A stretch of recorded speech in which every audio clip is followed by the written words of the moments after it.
But we don't show prep, so so he had no idea. I just barely make it in. I'm sure you can tell, but we don't show prep. I mean, let's put the cards down on the table here. Illustrious. Lick styles.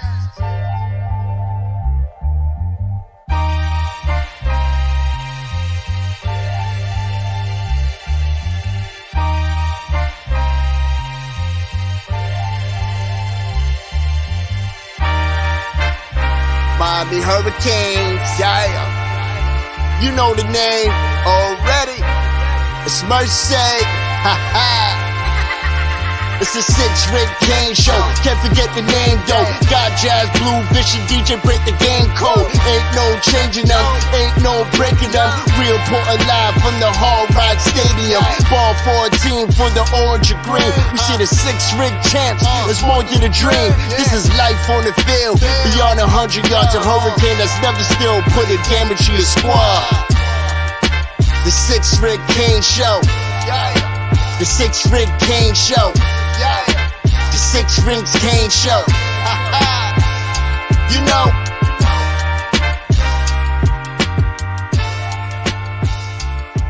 What's wrong with us? Seriously. What's wrong with us? We're Miami Hurricanes fans. Welcome to the 6 Rings Kane Show, a show dedicated to Miami Hurricane sports, featuring the legendary Larry Bluestein, Jazz Santana, Vish, and Danny Gillette. Let's go Canes.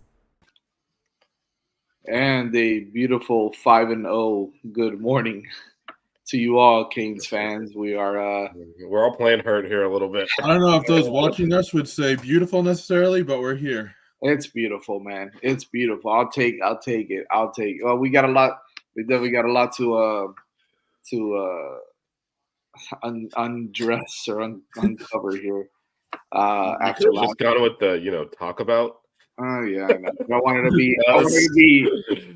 be eloquent, and it didn't work because too early. We're exhausted. As you so eloquently put it in the chat, that 10 a.m. post game was ambitious. Yep.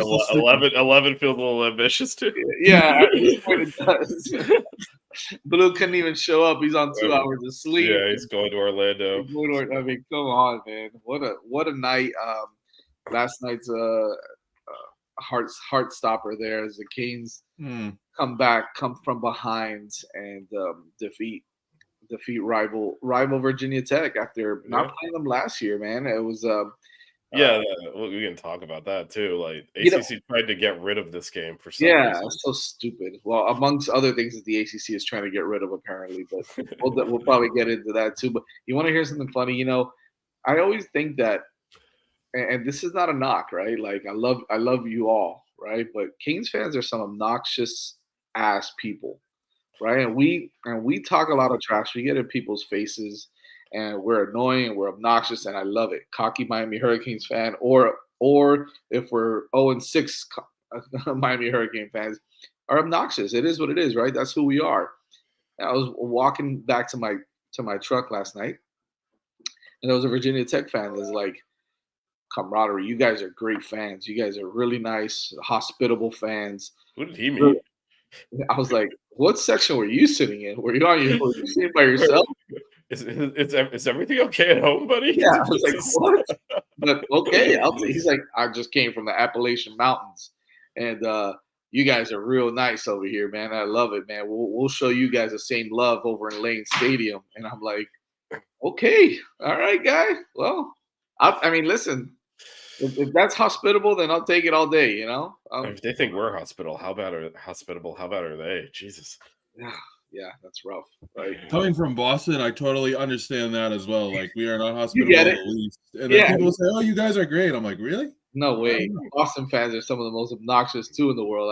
I don't get it, man. I don't get it. But whatever. I'll take it. Whenever I get complimented on how nice our fans are, I'm gonna take I it. mean, I'm definitely confused, but we'll take Yeah. it. A little Oh confused. man, Martin, you should have stuck What around did for he say? another. I guess What it did- was 6 minutes before they finally fucking ruled on it. Wow. But Well, first of all, the announcers, I know, Vish, we spoke about this, and some of my boys texted me too. The announcers are idiots. yeah, And on top of that, the referees are idiots. And we'll get yeah, into it we'll get because into it. they really screwed Yeah, up. should we talk about something that's not idiots, which is you break will fix? Yeah, sure. I guess I'll do that, Reed. Why not? You know, our sponsors over at You Break Will Fix, good guys, man. They're good guys over there, Mark and this whole team. And I'm just trying to kill some time here while I pull up the read. Oh, here we go. Have you ever run over a pothole so hard your steering wheel shakes, constantly losing air in your tires that you need to keep adding air? Chances are there's an issue with your wheels, and You Break Will Fix is your solution. You Break Will Fix is Miami's premier wheel repair and restoration company. With over 20 years of experience and located in North Miami, You Break Will Fix offers quick repairs for damaged wheels and, in most cases, could offer free loaner wheels to keep you on the road while we repair your damaged wheels. If your wheels are looking weathered and it's time to freshen up your car, don't replace, refinish. Their in-house wheel refinishing solutions, such as powder coating, machining, and polishing, will give your car the like new look it deserves. So contact Mark and his staff at 305-748. Of course, I'm getting the dog barking now. Contact his staff at 305-748-0112 or on all social media at You Break Will Fix. Mention 5 reasons and get 5.5 off your next repair. You Break Will Fix, powder coating and wheel repair. 305-748-0112, located in 1848 Northeast 143rd Street. You Break Will Fix, 305-748-0112. Perfect timing. Perfect timing. Never fails.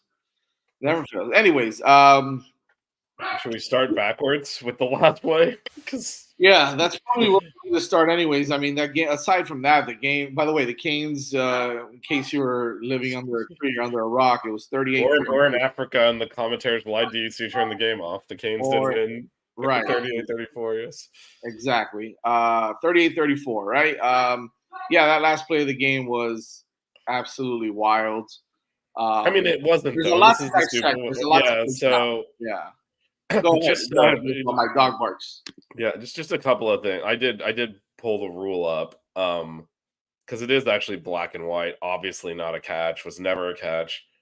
But the rule is very clear. If a player goes to the ground in the act of catching a pass, which is what he was doing, the player must maintain complete and continuous control of the ball throughout the process of contacting the ground, whether in the field of play or in the end zone.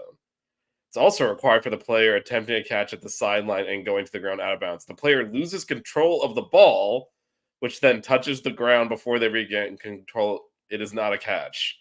If the player regains control in bounds prior to the ball touching the ground, it is a catch. So not only did he never have the ball in the first place, he certainly didn't regain control, and it was out of bounds. Right. He has 0 of the elements of a catch, and this is typical. So this should have just been ruled incomplete on the field and a 2-second review. And the reason it's controversial is because the ACC is incompetent. What are they doing, though, Vish? Are they looking at each other and going, "Oh, I don't know"? Well, that's my point. They didn't, because that's exactly what they did. I mean, that was bizarre with Horton coming out with the ball, running out to midfield, holding the ball, right? And then they signaled touchdowns. Like, what did you see at that point?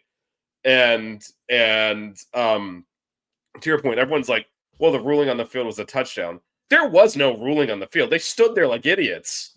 They didn't call anything. They didn't call a touchdown, incomplete, intercept. They didn't call anything for at least 20 seconds. They were just standing there. So what was that? Then while the ball's doing this. While the ball... Yeah. Well, no. At that point, Horton had the ball. But it's just like, no, but that whole time they didn't call anything. Yeah. And then they're like, I guess it's a touchdown. And so for me, like the whole, and again, I read the rule, and it's an obvious overturn because he never even had the ball. No, he was laying on top of someone that was out of bounds anyways. Yeah, Well, no, they have to contact the ball, but Horton did. His hands Right. on the ball, so the play's dead. But Yeah. he never actually had possession anyway.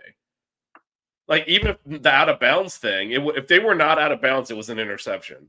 Because Horton was the first one that actually possessed the ball. Because he's going to the ground and he hits the ground, the ball starts moving. He has to regain control in bounds for it, and he never regained control. Now, Horton touched it. That was dead at that point. But after that, the ball ends up on Horton, who did actually gain control.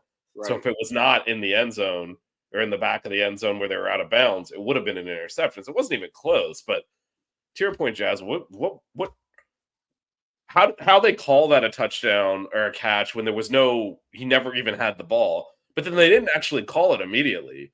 That whole process of we're going to stand around here like a bunch of idiots and not call anything, that's why it looks bad now. It reeks of total and complete incompetence. It's exactly what it is. Right? And that's why it looks so bad. At that point, once you have not ruled anything, inexplicably, not made a call, and then the Miami player comes running out with the ball, and then you signal actually touchdown Virginia Tech, there is no way you're getting out of that stadium without everyone being like, you guys are a bunch of idiots. Yeah.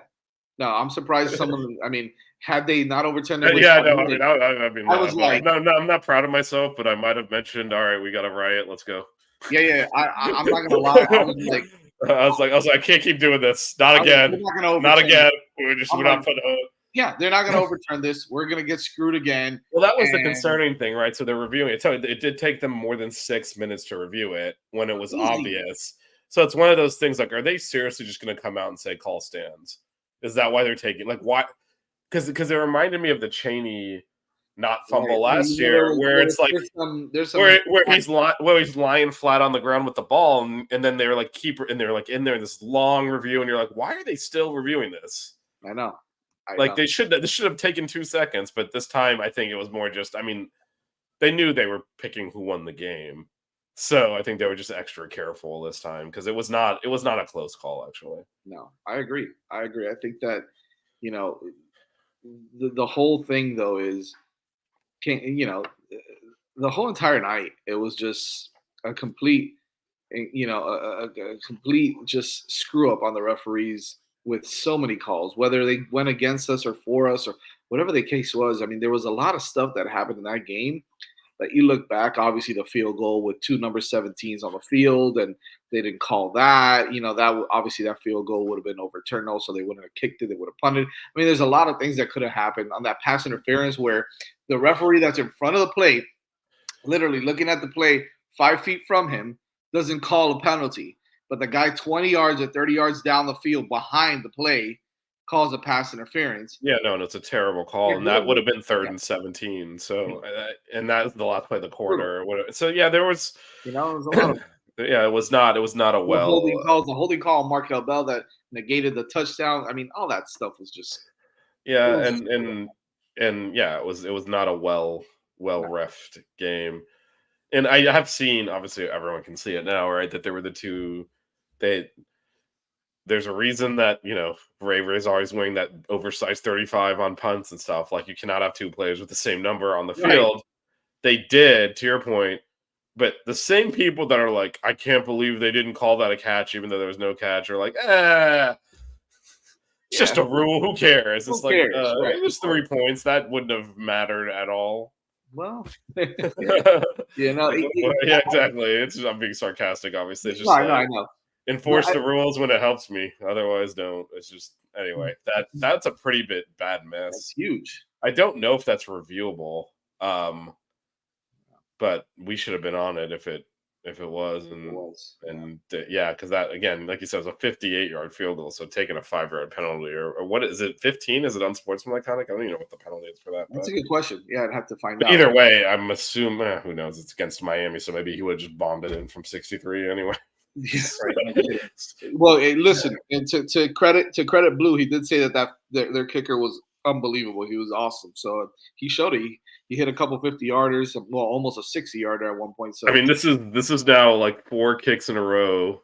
Yeah, going back to the USF game. I'm just like, what is a college kickers? You're supposed to miss from 30. What are you doing making 60?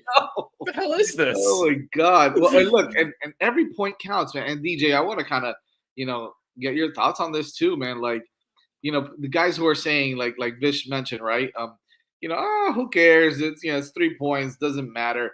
Every point counts. Every possession makes a difference in the game. The flow of the game, the momentum from both sides, right? Everything. You saw how that field goal, the fake field goal, swung the momentum back to the Canes. I mean, there's so many different things that happened in that game that shifted momentum. That's a big deal if they don't have to kick that field goal. Miami gets the ball back, with better field position or whatever the case was. Those things really play a big factor in the game, don't they? Oh yeah, 100%. And I didn't really understand the fake field goal when they attempted it. I thought it was a poor decision on their part. And I also was very it brought back kind of bad flashbacks of their timeout management towards the end of the game there. They really kind of did not do a very good job at all of utilizing their timeouts to our advantage. But no, those types of things really do impact the outcome of a game. People say momentum shifts are fake and not real, and it's all up to the players to play better and blah, blah, blah. But momentum shifts are very real, and those things do play a impact in the game. And thankfully, Miami was able to weather the storm of, the officiating and, quite frankly, some poor play, and they were able to get the job done. Yeah, and that was a bizarre decision. Like, frankly, and we're obviously going to go into detail on what we thought of our offensive and defensive performance. They could have just gotten the shotgun run, that little pitch play that they were getting 10 yards of carry on and got in the first. I don't know why they're shoveling it to a tight end, going in motion, trying to fake it. But don't speak bad about the tight end fish. You know that. Well, I mean, I don't think DJ, even you, want the shovel pass to the tight end on a fake field goal. I don't think that's the call. No, not at all. But the other thing, I will say, obviously, like everyone, we were favored by 19. People were confident going in. It obviously was way closer than we had. I mean, literally, replay it as the game is over to see who wins. Like, can't get closer than that. With that said, this is a game that in the past we lose, and and it was one of those everything was just going against us days, and we still won because that. We mentioned, the not holding that took away a touchdown, but the other angle to that, though, is if Cam Ward doesn't throw the touchdown on that holding, Virginia Tech declines the penalty and we kick the field goal.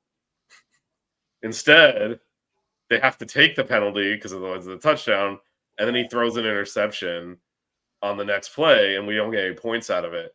Or it's 17-7. The game's probably over, to be honest. And so it's just one of those things, like we somehow got penalized for throwing a touchdown because it forced them to take the penalty, and then we threw a pick. So there's, it was a game where things just didn't seem to, weren't getting the bounces and still managed to win anyway. Speaking of Kiko, and I guess we'll just touch on this briefly because I think we need to, because it's annoying on some aspects, but the injury situation that's going on. It's obvious Jaden Harris had some sort of injury because we didn't see him much at the end of the game. We saw a lot of Zaquan Patterson and Markeith Williams, not even towards the end of the game, but I think the whole second half, really, because you saw a lot of those guys in the secondary with Mish Powell. You saw a little bit of rotation on the interior of the defensive line as well. You saw Justice Scott played a lot. Malik Bryant came in, and I think Malik Bryant had the best game out of anybody on the defense. So he looked pretty good, though, rushing the quarterback. But this injury situation that's going on right now and I know they always keep it tight or close to the vest, but it annoys me, and I love them, okay? But it annoys me when you lie to us. And I know they don't care, they don't give a crap, but it's annoying when you lie to us when we're trying to do, and I hate to say our jobs because it sounds kind of douchey that way, but like when we're trying to do what we do here and talk about, the team and what we can expect, and, just to kind of give the right information to anybody who's listening or watching. Like, it's annoying when the team is lying to everybody as if we are some sort of, political news outlet. Like, Right. dude, we're sports fans. We're sports media. We want to give the right information to the right people, to the fans. Like, you guys sitting there and lying to us about Jalen Rivers, Right. maybe even Ruben Bain, whoever else it is. Like, who gives a shit? Excuse me. But, like, just say how it is. Jalen Rivers is hurt. He hurt his ankle. He hurt his hip. He's going to be out 6 weeks. He's going to be out 4 weeks. Ruben Bain, soft tissue. Soft tissue my ass. I get soft tissues and I'll play the next day. So I don't want to hear that shit. You know what I mean? Like, Ruben Bain's been out for 4 weeks now.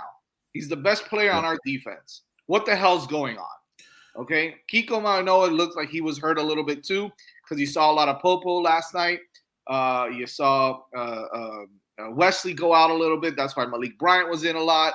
You saw a lot of, so obviously the injuries are an issue. But if you're going to sit there and lie to us, it sucks, man. It sucks. At the end of the day, it doesn't change anything about my life or yours or anybody else's. But at the same time, we're out here trying to do something, trying to help, the fans out and trying to talk about, what's going on with the team. Why are you lying to us about stupid shit like an injury? Like, it's obnoxious. It's annoying. Many coaches hate the media, but they also won't give accurate information to the media. So, I mean, there's no, like, I don't get it. I don't understand what the big deal is. Who cares? Like, Jalen Rivers is out. Okay, he's out. Just say he's out. Do you think it's going to make a difference if Virginia Tech hears? First of all, Virginia Tech is not watching our show. Okay. And, and the truth is, so what? Okay. So they got a game plan for Markel Bell. Okay. Well, they've already had 3 games of tape from him. Just say Jalen Rivers is out. Ruben Bain hasn't played all season, basically. What the hell is the difference? Oh, my God. Now he's playing instead of Tyler Barron, instead of Mezzano. Who cares? It's the same game plan. It's the same thing they got to execute on both sides of the football. Same thing that goes with us.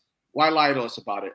I think maybe some of it, too, is, though, to not put as much pressure on the player to come back if he is suffering from an injury. But at the same time, you got to be able to – you got to know why. It's just – it's pointless is what it is. And I agree. And so now it basically means when whatever they say about injuries, just ignore it. And, we'll see who dresses out on game day at this point. Like, there's no reason to believe anything that they say, because he flatly will say, "Oh yeah, playing this weekend," and then like a month later still didn't play. It's just. And I don't really see any benefit to it, but it's just the way that they're operating. It doesn't really. It's pointless. Now the SEC has they force NFL style injury reports now for their conference games. You cannot do that there anymore. Maybe the ACC needs to do the same thing. Yeah, maybe. All right, so now that my rant is over on injuries. I think we need to talk about the play of both sides of the ball, right? I know, Vish, you mentioned it a little earlier about, just the overall play of let's start off with the offense first, right? Cam Ward obviously didn't have his greatest game, yet he still threw for 343 yards, had 4 touchdowns, and ran 1 in. He did have those three turnovers, the 2 picks and that 1 fumble. But I think I know a lot of people are like, "Ooh, did his draft stock or his Heisman stocks drop a little bit?" I think it went up. I think it raised because when it came time to go out there and execute and drive the ball down the field to score a touchdown and win the football game, who was the one that did it? It was Cam Ward, right? He drove that team down the field. Obviously, had some great plays along the way with Xavier Horton. The greatest play was the one to Riley Williams. That was unbelievable. Tight end stand up. I think he raised his stock a little bit in the Heisman race. I think it shows his poise, shows his confidence, shows his leadership. All the little cliche words that you want to use, I think it showed that he is still the best quarterback in the country, the Heisman front runner. He made his mistakes and he came back and he continued to just keep going, and that shows the mark of a Heisman guy, a leader, and one of the best quarterbacks in the country. Not a great day, but they still scored 38 points, which is exactly what I said they would score. Okay, just to let you know. Yeah, I mean, like you said, it was the only the blight on Cam Reddish was the turnovers, 3 of them, and they weren't. I mean, the first one, just take the sack. Like, I don't know what he was trying to do. He frankly, I mean, it was borderline a throw and maybe should have been overturned, but it wasn't. And the other two were just forces, especially the first interception. It was after the holding that we talked about, so it was goal to go from way out. So there's no reason to try and force it in at that point. You're pretty much going to kick the field goal. So just be conservative with it. If someone's open, great, but otherwise just throw it away and take the field goal. And he forced into coverage, and so yeah, there was some stuff to clean up. But to your point, he's a gamer, and it's the difference. I mentioned earlier, this is a game this team has been losing for 20 years, and they didn't because of him. And it makes a big difference. And in this instance, like you said, Jazz, not only did he persevere, the offensive line was getting worked a little bit. There was this time he was getting hit. There was pressure in his face. He had to scramble and make plays with his feet. He had to keep plays alive. You mentioned that ridiculous play to Riley Williams, which basically won the game, right? I mean, and that so he was able to overcome not being sharp, because actually the play where, I mean, someone was looking out for us, because when X fell down on the route and the ball landed on him, it was a great catch, but obviously that was not the intention of the play. And then on top of that, he happened to trip just beyond the sticks because it was 4th down. Right, I know. I was like, did he even get the first down? It was like a half-yard forward. He fell on his ass there. It's not a first down. And it's just but the play before that, Horton was uncovered the flat and he just missed him. Yeah. Like that play that would have been like a 20, 30-yard gain. And so, but he just kept playing and stuck with it. Right. He has real mental toughness. So he's able, it's like almost, I mean, I'm not going to throw former quarterback from last year under the bus, but it's almost the opposite, that he's got confidence even when it's not going well. Right. So rather than being like a kind of a front runner, man, when he's on, it's unbelievable. It doesn't matter. And to your point, everyone's like, oh, well, the 3 turnovers weren't great. He put up 400 yards of offense and had 5 touchdowns. I think he's doing fine. Right. Yeah. And to your point, that there are certainly some things to talk about offense. Like I said, the offensive line didn't have a great game. And then, Virginia Tech, we talked about this on Monday's show, one of the worst rush defenses in the country. Like Old Dominion put up over 200 yards rushing on them. And we didn't look like we even really tried to run the ball. Yeah. Which again, it's hard to. I mean, you take 38 points, and that's plenty good enough to win in 500 yards of offense. So it's not like the offense didn't play well, but I think especially with the way the defense was going, might have protected them a little bit by running a little bit more. But so there's some things to critique there, but overall, I mean, like I said, 38 points, 500 yards of offense. The offense did fine. But you do wonder, that's so much Cam Ward dependent. Yeah. That's the thing that's kind of tricky about it, right? I know we ran for 165, I think it was, but a lot of those 57 of those yards was Cam. Yeah. I know there's some were designed. I know there was one of his big ones was a design run. Some of the others he was just getting out of the pocket. But we talked about this earlier in the season as well, right? We said, is Cam holding on to the ball too long? Is that going to affect him later on when we get into ACC play, when we get into tougher games? And that was the exact opposite last night, right? Like if he was getting in trouble, for the most part, he still tried to look down the field a lot, but there was times where he tucked it and took off. And that's why he got those runs. That's why he scored that touchdown on that run. So I still think that there's some improvement there on that end from him. And he knows that, right? He's going to go back to the film and he's going to study what he did wrong on those throws. He's going to study what he did wrong on maybe the sack or maybe not pulling it early on some of the other throws. So he's going to do that. And that's why he is who he is. But yeah, I mean, it's a little bit concerning from the offensive line that, again, you mentioned the Vish last week. This is everybody's, national championship game, right? Like this is everybody's biggest game on their schedule. You saw how they reacted when they thought they caught that pass at the end of the game. I mean, they went berserk for all the trash talk that they were doing. They went berserk like if they had just won the national title, right? So that's what we're gonna get from everybody that we play. That's how we're gonna get. They schemed well. It's a pretty well coached team, and Brett Key, the guy is good, and they did things that threw them off, right? The offensive line. However, it was still a bit concerning because they did, allow so much pressure. Um, and we just, I don't know if it was that we couldn't get the run game going. I think the problem was that the game dictated how we ran our offense more than not getting the run game going. Because I think that if you're up 14-7 and you score on that touchdown, right? Then I think now you're talking about maybe us running for 250 yards because you're up 2 scores. You're going to do a little bit more of that, right? So I think that the game also dictated how we played because we were playing from behind a lot. So Cam Ward at this point really needed to use his arm a little bit more. And one thing I do want to say, how underrated one of his throws was. I don't think people realize how awesome that throw was. The one to Sammy Brown that he threw a laser, he threw a rope on the kind of like a skinny post type of route that Sam Brown ran. Yeah, so we had four guys stacked to that side on that play. Yeah. There, like you said, there was like 4 guys, and he's put it. I mean, it was amazing. He put a laser. He almost dropped it. It took him, right? Did you see when he caught it? It took his hands back. So he made some incredible throws. Yeah, he had a couple of mistakes, but for the most part, man, he was on again. He was actually better. To me, he was better this game than he was against USF because USF he started off where he was a little, shaky, right? He was missing on some really big throws.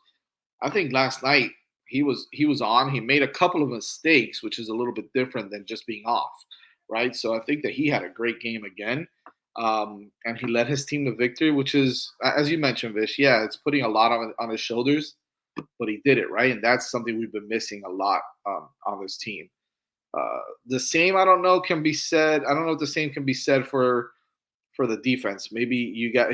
I don't know what you guys want to talk about there, but DJ, we didn't really give you a chance to talk about the offense a little bit. Is there anything that kind of stood out to you? Based off of what we spoke about. Obviously, the play of Cam was incredible, but Yeah. Anything on the offense that maybe you had some issues with or you really liked? I'm gonna say it just because it was a factor. The tight end play. I mean, I didn't want to go there right away, but here I am, and You didn't want to go there right away, really, DJ? That's a lie. Full-face lie, DJ. I mean, I don't know how Jazz though. In his defense, how did we not? I'll let DJ discuss this, but they had a big day, and we didn't really talk about it much. I know this is true. They did. Elijah Arroyo, I thought, did a fantastic job, particularly on that play. I believe it was in the first or second quarter. I can't remember. First half, I know for sure, where he ran up the sideline almost like a wide receiver on like a streak pattern, and he was able to haul that ball in. He showed his athleticism right there. And then obviously we talked about the pitch play to Williams, and then even the touchdown to Cam McCormick where it looked like he was blocking, and then he just kind of slid in the back of the end zone a little bit. So they had a big day, and I think they had a graphic where we had as much tight end production throughout the first, games of the season than we did all of last year. So utilizing them on offense has proven to be extremely helpful. And, they were able to really get involved in this game in particular. And, I think for Cam Ward, this was his first real big test of the season. And Virginia Tech's defense came after him. They were swarming, and he was able to withstand the pressure. And I think, when you talk about did his stock drop, I don't think so at all. I mean, if anything, he had those Heisman moments on those pitch plays, and then, even just kind of remaining cool and calm in the pocket. I saw a couple times where I know we talked about this on Monday, where he can feel the pressure within the pocket, and he was able to just slide a little bit to the left, nothing crazy, just a little bit to his left or his right, and make the throws. So I don't think this game affected his Heisman stock at all. If anything, I think it increased it slightly. Yeah, I would agree. And you're right. I can't believe we didn't mention the tight ends. All of them played well. Cam McCormick again with another touchdown grab. Basically, Arroyo too, and then and then Riley Williams had the big, crazy man. big That was play awesome. Everyone did their part. Yep. Also on the second interception Cam threw was Arroyo who ran it down and made the tackle that ended with them faking that field goal, but. Yeah, that was huge. It was huge. Because if not, he scores. He's going to score, yeah. So, speaking of defenses, Can we do Underdog Fantasy first, and then we can talk about? yeah, let's do that. Let's do that. Guess what, everyone? Football is back, and it's here to stay until February. Did you know that you can enhance your football viewing experience with Underdog Fantasy? Join over 1 million fans across 33 states that made picks on Underdog last year. My personal favorite is the higher or lower stats entry on my favorite NFL players on Sunday mornings after watching the Canes win on Saturday. The website is easy to use and the contests are easy to enter. I love playing CeeDee Lamb higher rushing yards and waiting for the Cowboys to run a reverse. I never got into team fantasy football because I didn't want to cheer against my own team, but with Underdog Fantasy, I can support my team by making picks for higher stats. Making picks on Underdog is straightforward and signing up is even easier. Just head over to Underdog's simple-to-use mobile app or UnderdogFantasy.com. Sign up with the promo code 5REASONS. That is the word 5 reasons spelled out FIVEREASONS. And Underdog will give you a free pick to use on your first cash pick'em entry, plus up to $1,000 in bonus cash when you deposit.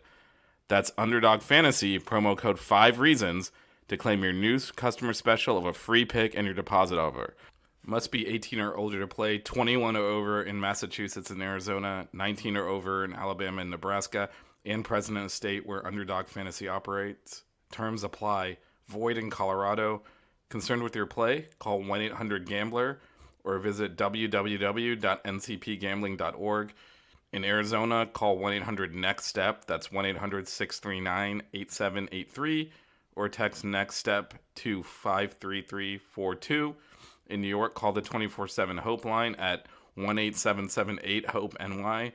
Or text HOPE-NY, which is 467-369.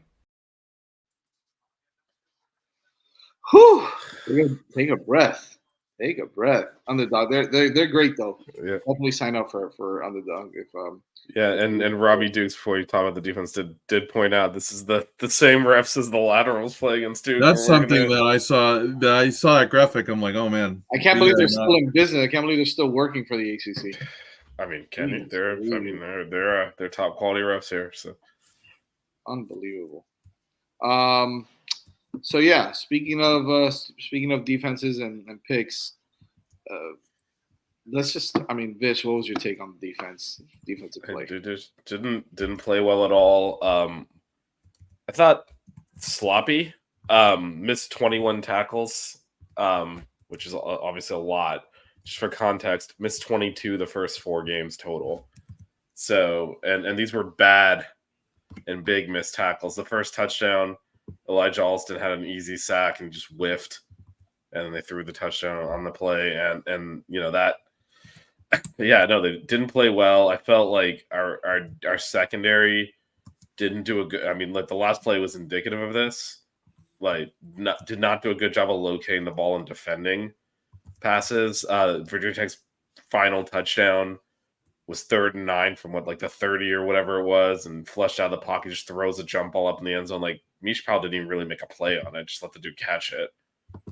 That was a crazy throw, though. But he's thrown it. No, he's thrown it back across his body. It's floating. How you have no one near? The guy just rose up and caught the ball, and it's like you got to defend better than that. And even, it was clearly out of bounds, but the play before the last play where they threw to the back of the end zone, I mean, he caught it out of bounds, knocked the ball away. And I don't think we did a good job of playing the ball on a lot of these. Our one interception went off of their receiver. It was not. The coverage wasn't there, but then they also ran for over 200 yards. So it was just, I don't know. I thought Guidry kind of got worked over in this game. It didn't look like he knew what to do defensively. We couldn't take it. When they wanted to throw, people were open. When they wanted to run, they were getting yardage. I'm not sure exactly what we were defending. Well, I think, we talked about when we faced UCF or USF, excuse me, that, we hadn't really faced a mobile quarterback, and Byron Brown was a mobile quarterback, but he didn't really have a ton of arm strength, so we weren't really too concerned. In this game, Kyron Drones was the whole package, and he's been the whole package throughout his entire collegiate career. So I think this was a first real test at a mobile quarterback with a good arm. And, we struggled. Yeah, I think if anything that the biggest factor to me was the fact that we couldn't get to the quarterback, right? And you mentioned it, Vish. Like I think Guidry tried to make adjustments in game from the start, right? Like he'd say, okay, let's mix something up. And Virginia Tech, I felt like had a counter for everything that Guidry was doing. At the same time, Drones' athleticism really helped them out a lot, right? There's sometimes where we did get good pressure, we just could not get him. So he was able to get the ball out quicker. He was able to find a hole and get a few yards with his legs. Like there was just like we're almost there. We're just there. We're just there. And we keep missing out. That, like you said, Vish, that 3rd and 9 for that touchdown should have never happened. We flushed him out of the pocket. He was running the opposite way. You got to get him there. You have to bring him down there, right? And so we weren't able to do that effectively enough in the front four. And quite frankly, I hate to say it, but we kind of spoke about this at the beginning of the season that some of the secondary is maybe not playing as well as they should be if they're not going to get pressure in the front four or the front seven. Kiko had a bad game. He got run over by that running back on that on that touchdown that the kid scored on. He didn't wrap up well. We kept missing. I saw some. I don't know if they're called missed tackles or not, but you saw some of these wide receivers run like they would run like a dig and out, and they would catch the ball, spin the other way, and our guys were sliding all over the field, slipping, and not wrapping up or not tackling the guys. So that's a missed tackle. Then yeah, there was definitely a lot more to that, and I just think that that's bad positioning by our defenders.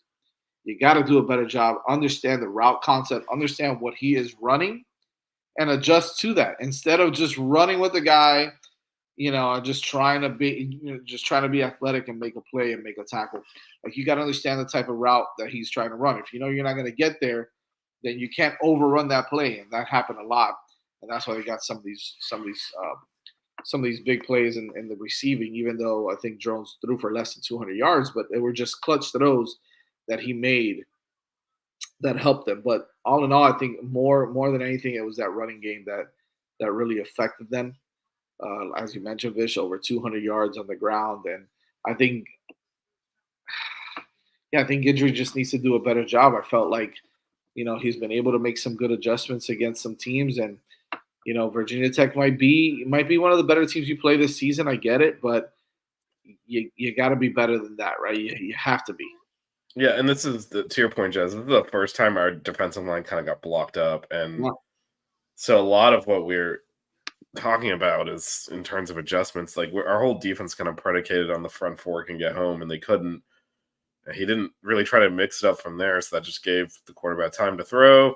And they were open and running lanes up. Like you said, our linebackers didn't really play well, and fill those gaps. But really, it started up front where we didn't have it. Like this is the first time I haven't, seen Tyler Barron just dominate the entire game. He made a great play on their last drive, which saved a big play and forced them to use their last time out and did, or I guess next to last time, but they ended up taking one with them. Basically, they used it before the last play, but like that was a great play. But that was, he's been doing that like consistently for 4 quarters, and it was more flashes in this game versus every down. He wasn't the only one, like you said. And I think once the defensive line wasn't dominating, that cascaded through the whole defense. And yeah, I didn't see any adjustments though. Like I mentioned this earlier, they kept running that pitch play and it was open the whole time. We never made an adjustment on it. Yeah, it was a rough night for the defense. Lane almost burned this 2 years in a row for 2 different teams. Wasn't it Jalen Lane, the wide receiver for Virginia Tech, was a wide receiver that played at Middle Tennessee last year. But you guys didn't remember that. But he's a transfer, and he transferred over to Virginia Tech. Number 83. Little number 83, Lane. DJ and I don't acknowledge the Middle Tennessee State game happened. So I've forgotten about that one. Yeah, yes. We are scarred from the post game, and we will not be discussing that any further. Hard to forget, but look, you got to do better, man. I think you're right. You're right, Vish. The most important thing is that they didn't tackle well. And if they tackle better, that might be a different outcome, right? It might be a different game. You might have stopped them on a couple of third downs. You might have been able to get off the field a little bit more on defense. But when you're not tackling well, you're not wrapping up, forget about it, man. It's a wrap, literally, right? Like you're not going to be able to get off the field. You're going to get tired. You're not going to be able to rush the quarterback as efficiently. Even if you rotate, you guys are tired. It's hot as hell out here. You know what I mean? I don't care if we play and practice in this. If there's any indicator, you saw Michael Irvin on the field, and he looked like he jumped in a freaking pool. But God knows what he's. Anyways, that's besides the fact. But the point is, you get tired, man. You get tired of not being able to get to the guy. You get frustrated. You're not wrapping up when you need to wrap up to kind of stop them, and all that stuff wears on you. And then you start giving up some bigger plays, and that's what happened with Kiko, that he got run over. And some of these passing plays with Mish getting turned around, I think that's what happened, right? Which is still terrible. Like, he got turned around a little bit, and this guy's coming this way, he's coming this way. Whatever. The point is, you can't let that happen on 3rd and 9 either. So, yeah, they're gonna have to clean up some stuff on defense, and I think that this defense is good enough, and Guidry is good enough of a coach that he'll be able to put it together and get it ready for California. Cal is a different team. But we are crossing. We're going cross country. That's a tough part. But I think first time leaving the state this year. All 5 of our games have been in Florida. That's true. But look, good that we have an extra day of rest. And please, for the love of God, everybody be healthy so we can play a full football game. That's all I ask. Yeah, I mean, we'll see the Mendoza Cal's quarter. We're going to talk a lot more about Cal, obviously, on Monday, but he's also, as DJ said, dual threat, and I love this guy. He struggled a couple of weeks in a row now. So with that, so let's see if we can make some adjustments. Yep, Bagging Up says here something. Dawson's pass concepts aren't anything groundbreaking. Our wide receivers were smothered most of the game. I mean, they're working. I mean, if 300 yards is not groundbreaking, then I'll take not groundbreaking every damn game. Yeah, like he threw for 343 yards. Not sure. And you don't want the passing concepts to be groundbreaking. You want the passing concepts that work for your wide receiver and your quarterback. And so far they have been. I think he dresses them up well. I think he dresses them up differently, with different motions and different things.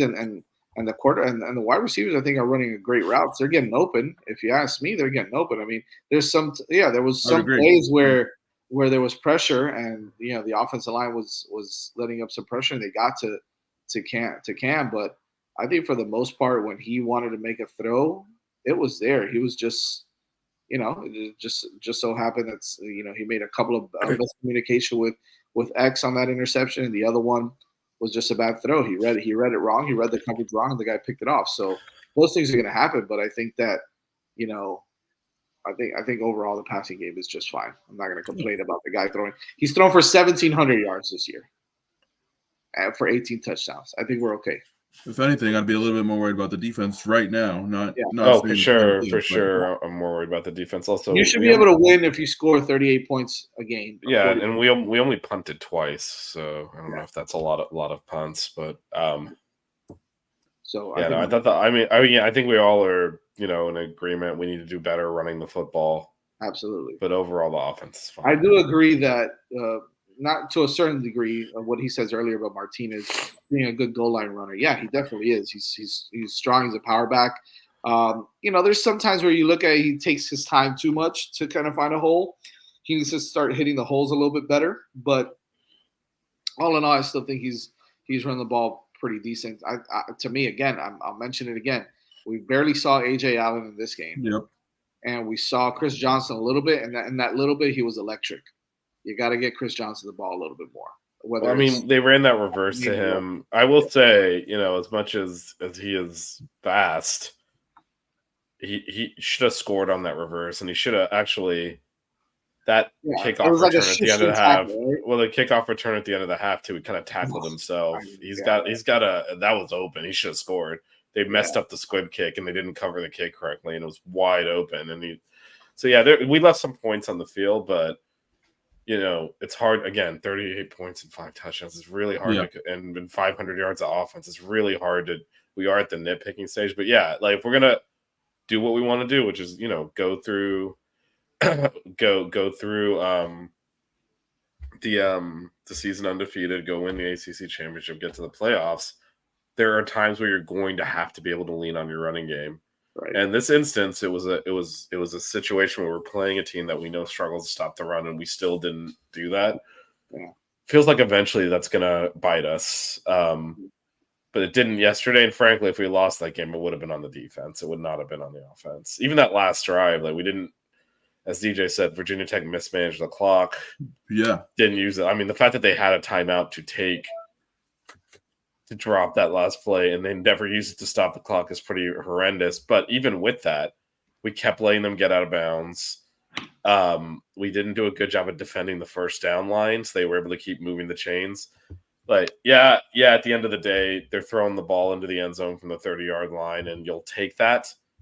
But we kind of let them move the ball down the field without any kind of resistance there, and I don't think it was well thought out. And had they managed the clock better, we would have been in real trouble because they should have had another 20 to 30 seconds left at the 30-yard line. That is a whole different ball game then. So we're got a little bit lucky that they mismanaged the clock there. We let them execute in the short passing game, and like you said, really, we're kind of lucky that they mismanaged the clock because that could have really come back to bite us. I mean, we did a good job mostly of limiting the bigger explosive plays, but the short passing game was there for Virginia Tech all night. So I'm curious to see if they'll clean it up for Cal. Yeah. Before we go here, I think look, fans, if you got to nitpick at something, that's fine, but I got to answer some of these things. All rack and nothing vertical down the field. I'm sure. I guess you didn't see the USF game when we threw a 76-yard touchdown to Sammy Brown. I'm not sure if you saw the deep route that Elijah Arroyo ran last night down the middle of the seam. So yeah, we're pushing the ball down the field. I'm not sure what you want, man. Even X last night too, when he had that catch up the seam. I'm not sure what else you want from a team who's scoring 38 points and 500 yards of offense. I mean, if we're going to nitpick on little things, we can nitpick at a lot of little things. But it's just and look, there's a middle ground here, right? We didn't play as well as we would have liked, and we know if we play like that, look, like as Jazz said, look, Virginia Tech lost an overtime game to Vanderbilt, which isn't great, right? They lost to Rutgers in a close game. Easily could have been 4-0 coming into this. They played their best game. They're good. Yeah. Like, they have good players. We talked about this on Monday. They're way better than their record is. Yeah. Like, in fact, we specifically talked about the quarterback. I keep throwing more interceptions this year than all of last year. There was a much better and longer body of work that suggested he would regress to his mean, which is much better than he's been playing. Right. And that we were going to get a much better game out of him when we did. Yeah. So like that's natural, but there's some things we need to do better. Sure. You know what? This is a game we've been losing. Like, this is like last year's Georgia Tech game that derailed the season. This time we won it. And the goal is go to the ACC championship game, win it, and you're in the quarterfinals of the playoffs. And that is right on track right now. That is right on track. We're 5-0, 1-0 in conference. And we're marching forward. So yeah, to be overly negative, no, we're 5-0. Vish, DJ, every team has these games. If you're a good team, the number one team in the country, Georgia, had this game against Kentucky, which Kentucky's a good football team, right? Obviously, Georgia's a lot better, but Kentucky's a good football team. They gave them all they had. They won by 1 point or something like that. Something crazy. 13-12. Yeah, 13-12, and you're talking about. The number one team in the country playing like that. I don't care if it's SEC or it's a conference game. Conference games are always a little more, a little crazier, and it's a rivalry game. And it's a rivalry game. Let it be what it is, and keep moving forward and go win some more games. Who cares? Yeah. Control what you can control. Just win the football game, and that's it. So people who are thinking too much about this, saying, "Oh my God, we're in trouble. We're not as good as we thought we were."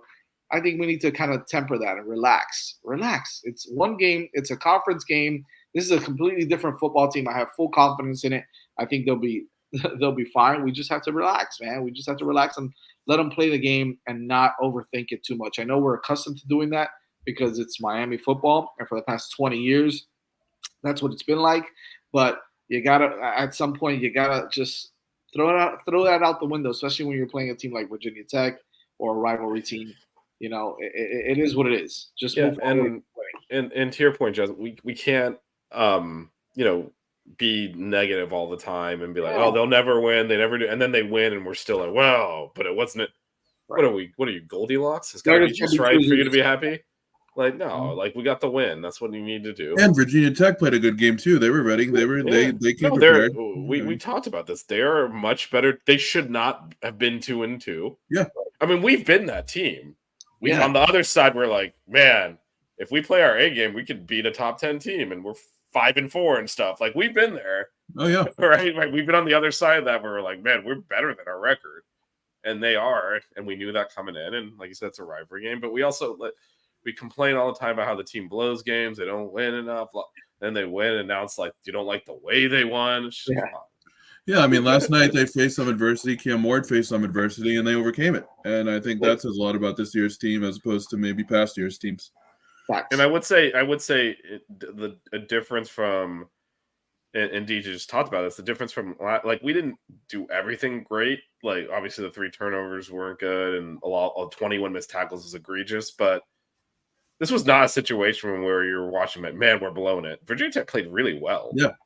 Like, they were making plays, and like they looked like a really good football team, and we got into it. That was a good game of college football, is what that was. Whereas like the Georgia Tech game last year, obviously we should have nailed it, but we outgained them by like 300 yards and just kept blowing. Like, this was not that at all. This was a very competitive game, and we ended up on top, which is again something we haven't said about this program in a long time. So it's a good win. Yes, you're gonna get tested, like you said, Joe. You're gonna get tested. You're not gonna walk over everyone. Mm-hmm. I agree. Make sure you catch us on Monday night at 8:30 p.m. We will be looking forward to Cal. Recap a little bit. Another historic ACC rivalry. Back to back like this stuff. It's crazy. get that Miami Virginia Tech rivalry, then follow right up with that Miami Cal rivalry.